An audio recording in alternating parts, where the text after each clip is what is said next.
boys, and welcome back to Dead by Daylight. So today we're gonna be surviving against the twins.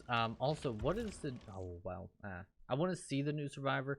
I might go over the new survivor at the end, but I really want to start. Oh, Elodie Rokoto. Okay, an occult investigator able to use cunning tricks and stubborn resolve to keep herself alive. Her personal perks, appraisal, deception, and power struggle allow her to interact with objects in new ways, all while having a backup plan to escape killers. We'll read her backstory and everything about her here after this match. But this is directly after playing as the twins. I wanted to go through and I wanted to see what it was like facing the killer, like, because whenever the baby jumped on top of the one person, it kind of got stuck on. I don't know, is it like a wiggle thing? Can you wiggle, and after you wiggle, like, there's so many questions that I have about this killer that is only going to be able to be answered if we face the killer. So see once we get into the match. All right, so ooh, Haddonfield. All right, I don't know if we got a new map with this killer, by the way, but I'm 98% certain that they brought in a Mori, so we might allow ourselves to get Mori'd, and I'll just throw that at the beginning of the killer video, and I'll leave it in this video. I want to see what it's like. Oh, what is that?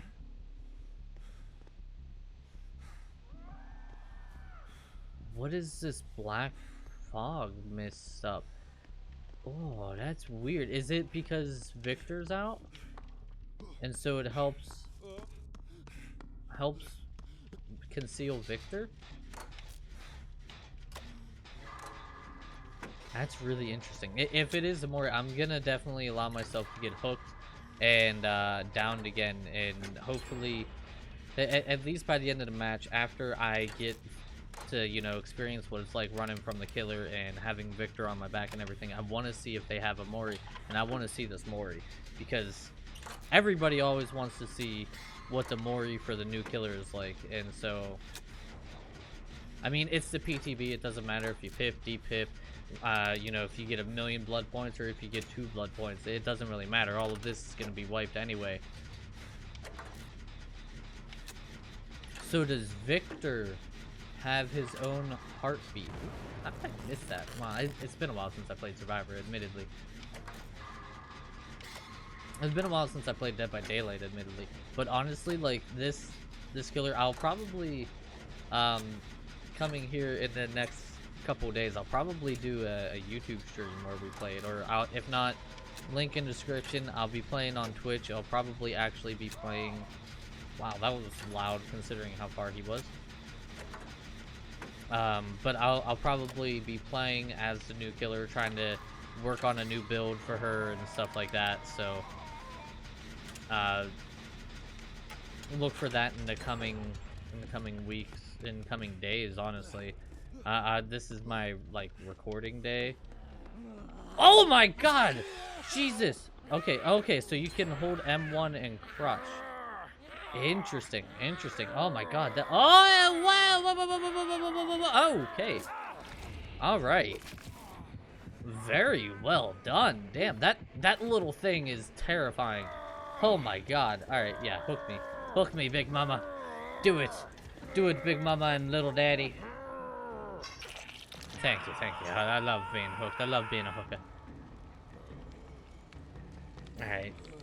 Oh, that's... So, I definitely think the fog is to help conceal Victor whenever he's running around, but I think it's always there, which really adds a new, like, change and new adaptation to this game, because before, like, you would always have,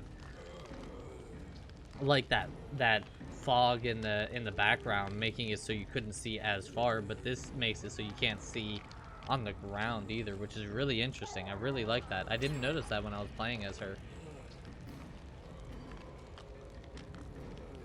My team is not even trying to come save me, so that's great.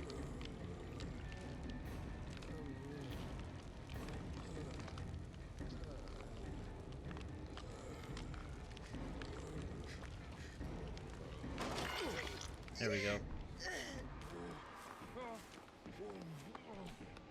Ooh.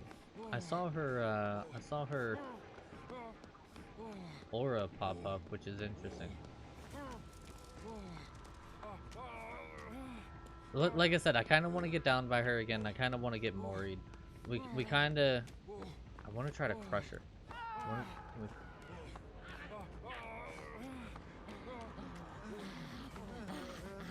Oh! Ah, well, that's not what you wanted. Okay, so he does have a little bit of a cooldown then. That's interesting. No, don't get me. Get the other guy. Get the other guy. Bill!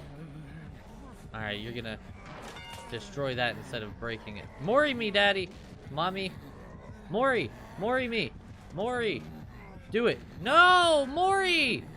Ah, no!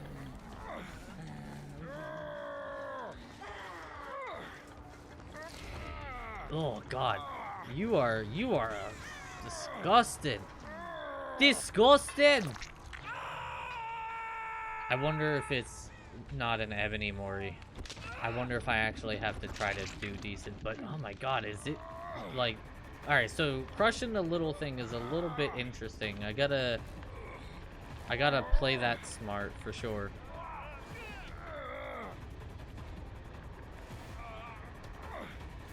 So it's once again like Dead by Daylight is always all about listening over seeing.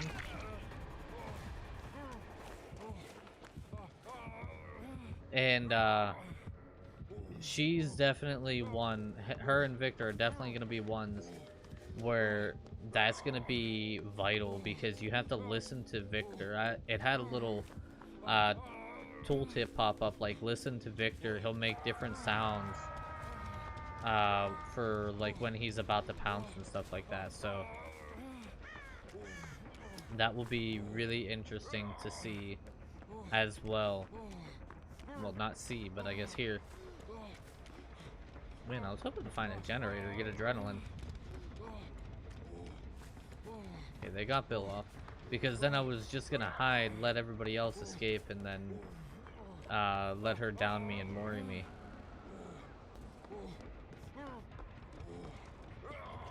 He's got the little dude on him. Alright. So she definitely, if she has the perk, she definitely knows that I'm at this right now. She's probably coming for me. Really? Toolbox? Oh, Bill? Really? Bill, come on, man. Ooh, I like the chase music. I really like the chase music. Oh, is she Moriing him? No. Okay, so it's definitely not an Ebony Mori. Because Bill is Death Hook. So I definitely gotta survive. Hopefully they are working on a generator.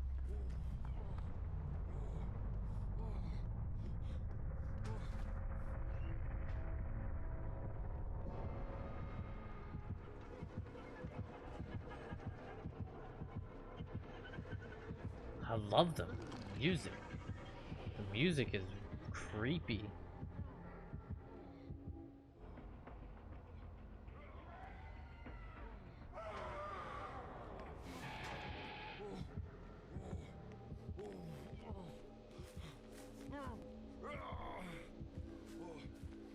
Interesting. Okay, so the heartbeat follows wherever the user is. So she was still pretty close to me, but the heartbeat followed Victor because the player was using Victor, which I think is very, very nice, so that you know, like, hey, if we're near her, then, and there's no heartbeat, then there's no player there, and we're safe around them.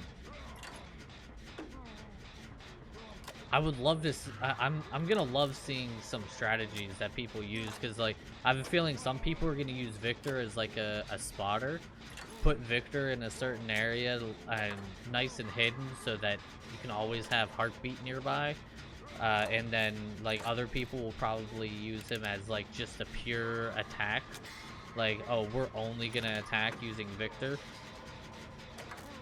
I also would like to see if oh, so that oppression is like the Overcharge skill check. Good to know. That's the yellow oppression at least. I would like to see if you do oppression plus overcharge, if it gives all 3 generators the overcharge skill check, or if it's just the one.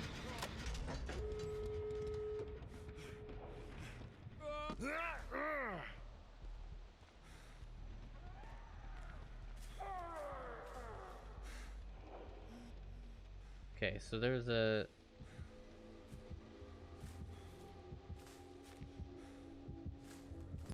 So essentially what I want to... Ooh, no Ed, okay. Essentially what I want to do is I kind of want to just stay hidden until... Oh, I wonder if no Ed would count with Victor as well. That would be really interesting to see if no Ed counts for Victor.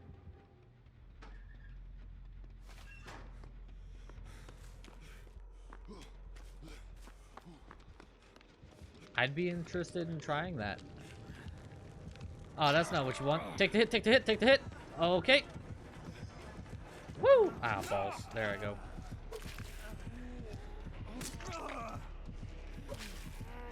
Man, am I not going to be able to get Mori? Oh, yes.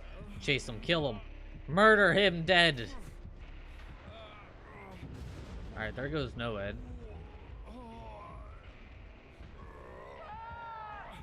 Hook him, hook him.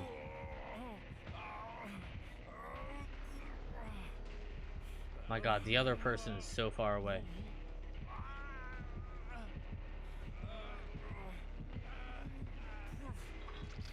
Damn, I'm gonna get hooked and killed right here. No! God damn it. I would have let you Mori me! Sorry, we're gonna spectate, see if she can get the last person and get the Mori on the last person, because I really want to see this Mori. We'll be able to see what kind of Mori. It's probably Ebony Mori, or yeah, Ebony Mori. Like an Ivory Mori. Okay, let's see. We can't see it yet. Come on, don't do this. Yes, yes, yes, yes, yes. Go, get her. Get her, get her, get her, get her, get her, get her. Yeah, come on. Do it.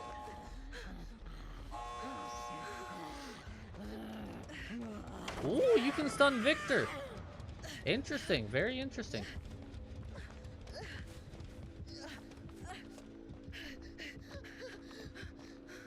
I like how she uses her sickle to break the thing. Come on, go get her. Go attack her. Come on. You got this. I want to see this Mori. Mori, Mori, Mori. You've already been hooked. It's the last survivor. Come on. She closed the hatch too, which is even better. Come on. I know, I'm sitting here like, yeah, 4K us, kill us dead, murder my teammate, let us lose. I don't care. I want to see this Mori, man.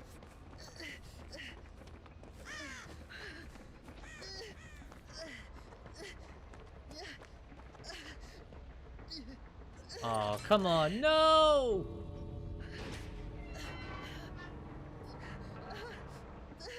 She's gonna get out, isn't she? She's gonna get out. Yeah, she's gonna get out. Damn. Well, I guess we won't be able to see the Mori. Oh, wait. Wait. No! She missed! Ow! That's not what you want to see. Cypress Memento Mori. Ow. I wanted to see that Mori. Oh, well. Well, that is surviving against... That's very interesting. I'm very intrigued by the surviving against...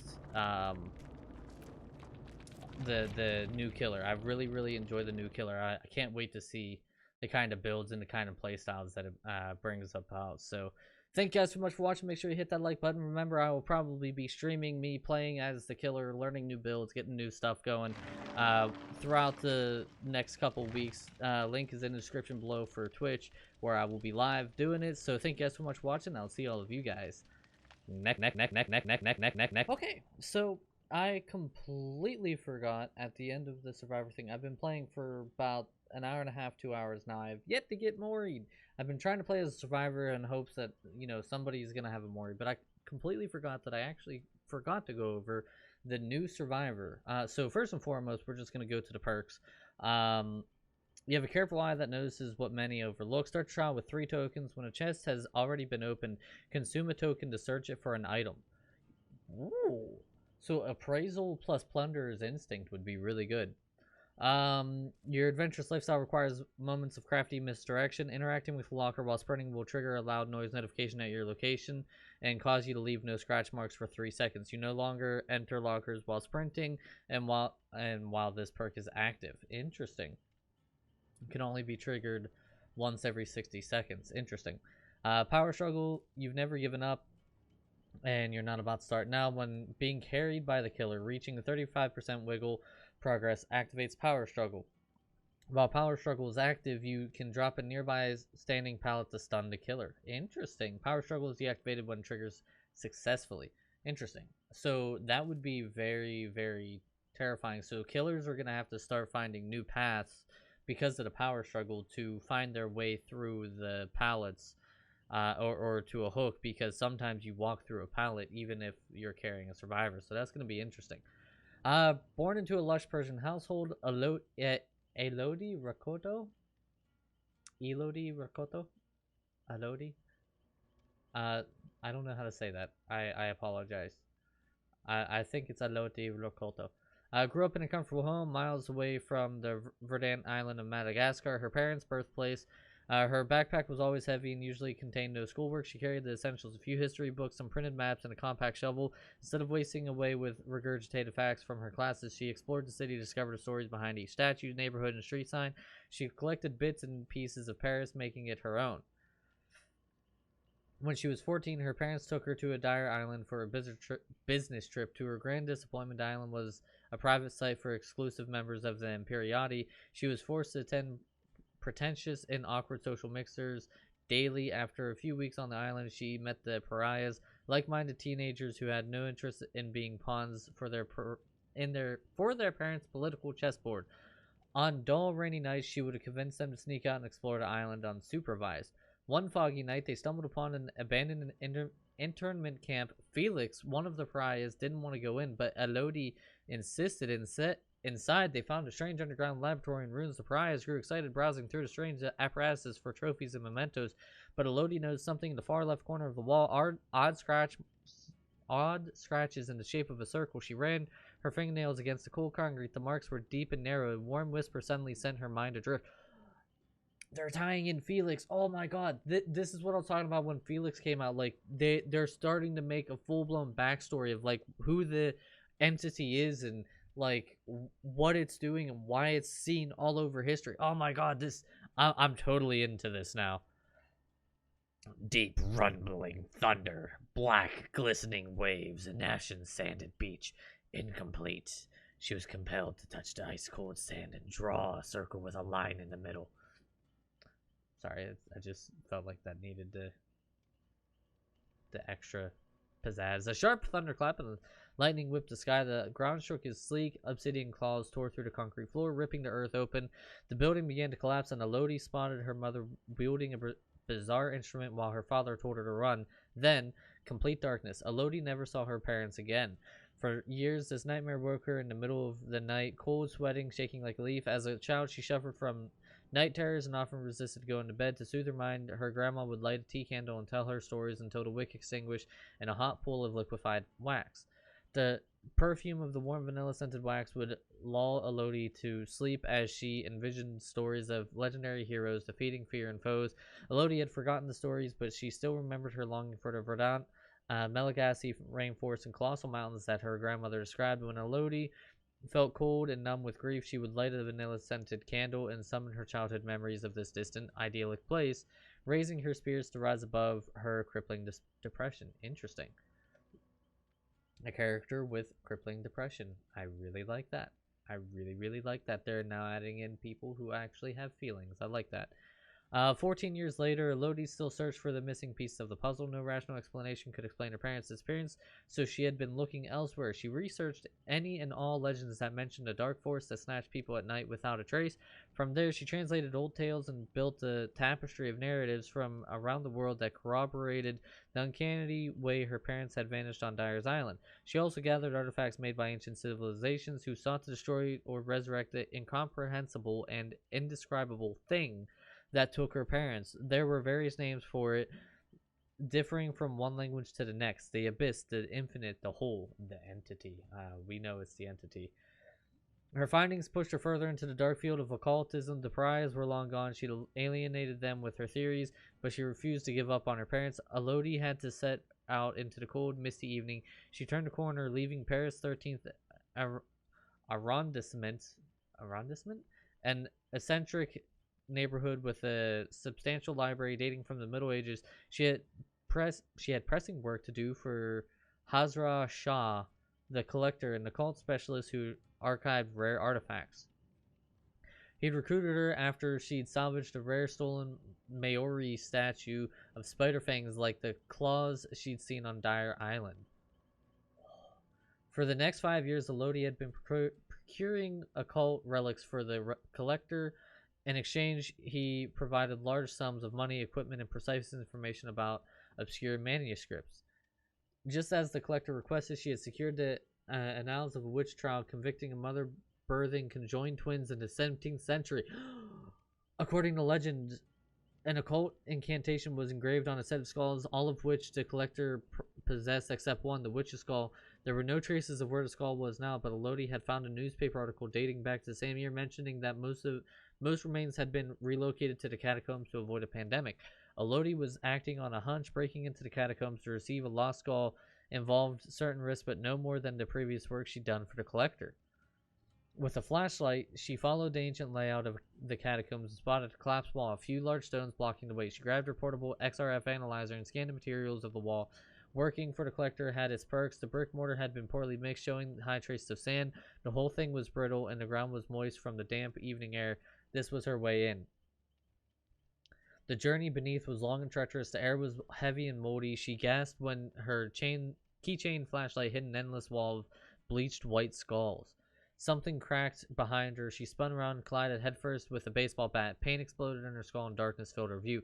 When she came to, a man was carrying her over his shoulder, venturing deeper inside the catacombs. He was wearing a black robe, the Black Veil. She managed to elude them until now. Ruthless and lethal, they went by many names. She'd figured out that they ultimately all worked for the same group, a ring of occult fanatics rumored to perform human sacrifices for what they called the Old One. She had to get out of here fast. They have to be the cult people for the entity. Elodie spotted a loose skull on the wall and grabbed it and smashed it on her assaulter's head. Stunned, the man lost his balance and Elodie hit the ground running. As she turned a corner, she suddenly felt a sharp pain to her side. She looked down and saw a large blade planted there. Shocked, she removed the knife and warm blood splurted out. Her heartbeat rang in her ears and her vision blurred. She fell to her knees. Summoning all her strength, she drew a circle on the ground with a shaking blood-red finger and traced a line in the middle. An opaque heaviness fell over her shoulders. A familiar scent of vanilla, spiked fruits, and lychee nuts coated the air. Thin tropical rain drizzled down leafy vines. Warmth. Madagascar. A ghostly cry erupted from the thick foliage. Elodie looked up and the vines turned into hissing snakes. The soft canopy soil suddenly turned to ashen and collapsed under her feet. She sank into something dense and cold that swallowed her like quicksand. She screamed before being smothered by the abyss, the infinite, the whole. She found what she had been searching for. Behavior. My god, you were doing a fantastic job at really making a serious backstory here. Like, for so long, for 3 years, Behavior, you have had no backstory to who the entity was and what this realm was. Why was it separate? Why were the survivors always in an infinite chase of a cat and mouse? Like, now you're making this, and oh my god, it is so cool, and you're connecting survivors together. I would love to see more connections, especially with old survivors. Like, connect Fang, connect Meg, connect Claudette, like make more of these connections somehow. And like this occult stuff and the cult summonings and the good and evil forces, run with it, man. Like that is fucking amazing and I love it. So thank you guys so much for watching. Again, because you probably saw an intro already or whatever, but thank you guys so much for watching. Make sure you hit that like button. Let me know what you think of the backstory down in the comments below, and what you think of the new update in general down in the comments below, and I will see all of you guys next time. Bye, guys!